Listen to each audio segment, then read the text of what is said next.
Instead, Mr. Roberts called out state troopers. I don't know why I had to call the police. We hadn't gotten to our difficult questions yet. The difficult questions are, did Governor Jeb Bush, his Secretary of State Katherine Harris, and her Director of Elections, Clayton Roberts, know they had wrongly barred 22,000 black Democrat voters before the elections? After the elections, did they use their powers to prevent the counting of yet another 20,000 votes for Al Gore? This is Database Technologies. This is the company that the state of Florida hired to remove the names of people who committed serious crimes from the voter lists. I've obtained a document from inside this outfit. It's marked confidential and trade secret. It says that the company was paid millions of dollars to make telephone calls to verify that they actually got the right names, but they didn't. There's nothing in the state of Florida files that says that they actually made these telephone calls. So the question remains, why did the Republican leaders of this state pay millions for a list that stopped thousands of innocent Democrats from voting? The first list from DBT included 8,000 names from Texas supplied by George Bush's state officials. They said they were all felons, serious criminals barred from voting. As it turns out, almost none were. Local officials raised a ruckus, and DBT issued a new list naming 58,000 felons. But the one county which went through the whole expensive process of checking the new list name by name found it was still 95% wrong. Because of the way DBT generated the lists, every genuine black felon in the United States could knock out every black voter in Florida with the same surname and similar date of birth.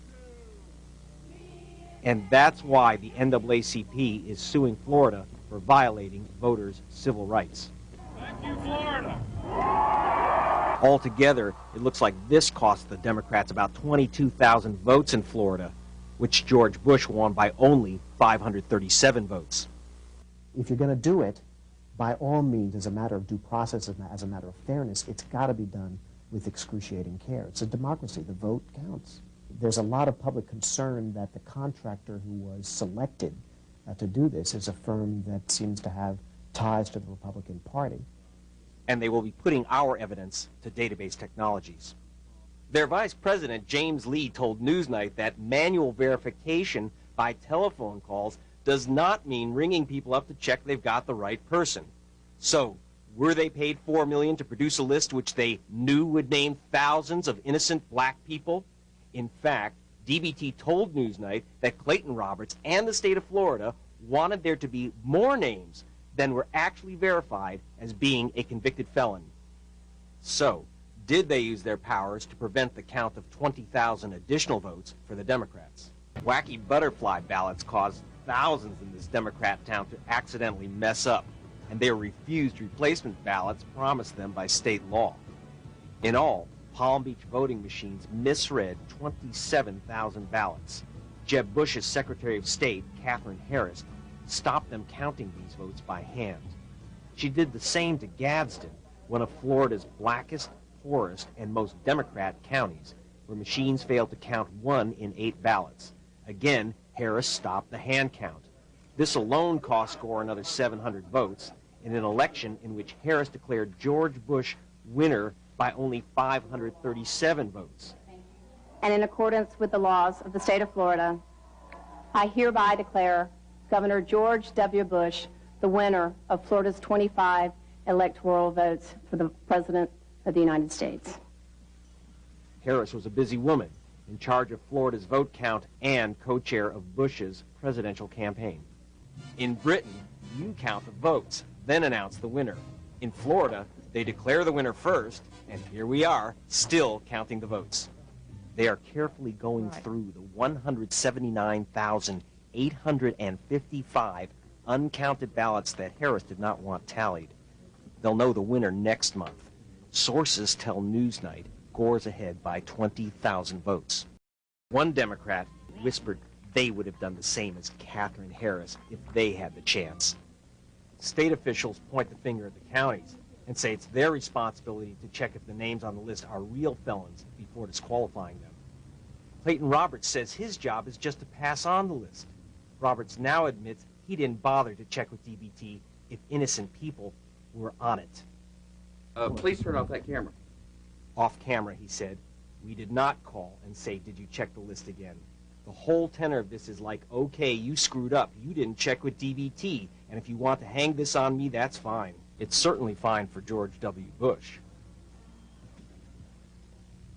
Even if investigators conclude that Jeb Bush and the Republicans conspired to steal this election, the man in that house for the next 4 years will be George W. Bush.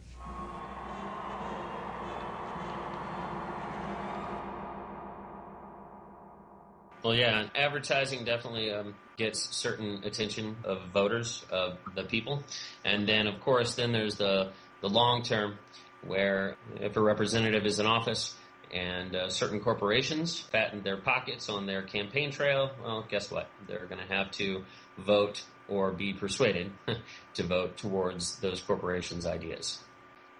Well, I can't really say much about money and the vote, but definitely, because I think there are more rules with caps on campaigns in Canada, so our voting rules, but I mean, we have just as much of that slanderous campaigning and as the U.S. does. I know we do, and I know that they have changed rules over the last decade when it comes to accepting contributions and the actual financial amount that people are allowed to accept in contributions to either campaigning or to the party in and of itself. So I think that they're trying to somehow stay away from that money trap.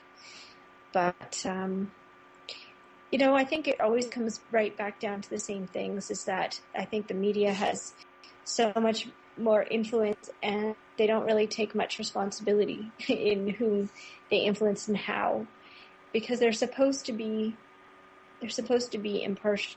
They're supposed to be bringing you facts, but they're always hinged one way or another. And so it's always up to us, the people, to sort out what the truth is and to ask the pointed questions so that we can make an informed vote, whether we have money or not.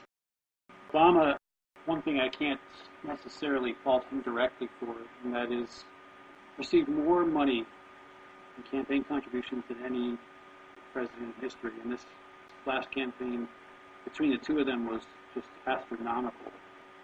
And now we're in what I'm saying I can't fault him directly for is that he's chosen to participate in a system that will not only enslave him to the wishes of his corporate masters, that are the masters of all the people that you see prominently featured in politics. They all accept all this money.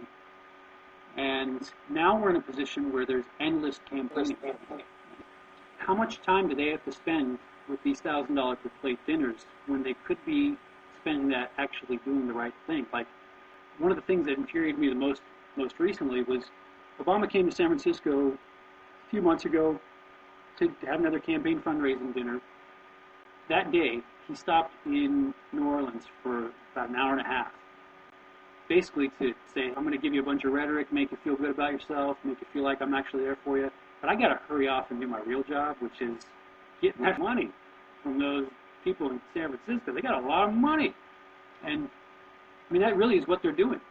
It's just further evidence that there is no way for them in this current system in the United States, there's no way for them to represent us, even if they had our interests at heart, unless it was someone that was really going to throw a wrench into the process, like a Ralph Nader or a Dennis Kucinich, or et cetera, et cetera. The money is politics now, and it's not whether money influences it, it's to what degree. And with the most recent Supreme Court decision, I think what we are in store for is movie idiocracy. That's the only place I can see us heading. When I was doing the newsletter, one of them I did about 6-7 years ago, I drew an example of our presidential election being equivalent to stuff that you see on pay-per-view. And I'm thinking that that's the direction that politics in America is going to head, into a winner-take-all extravaganza. Who's going to win? And instead of what we need to be having. Money's not leaving the system anytime soon, and it potentially is going to create a very nightmarish world for us, unfortunately. And hopefully it's at first only every 4 years, but I have a feeling it's going to get worse until We have what's going on.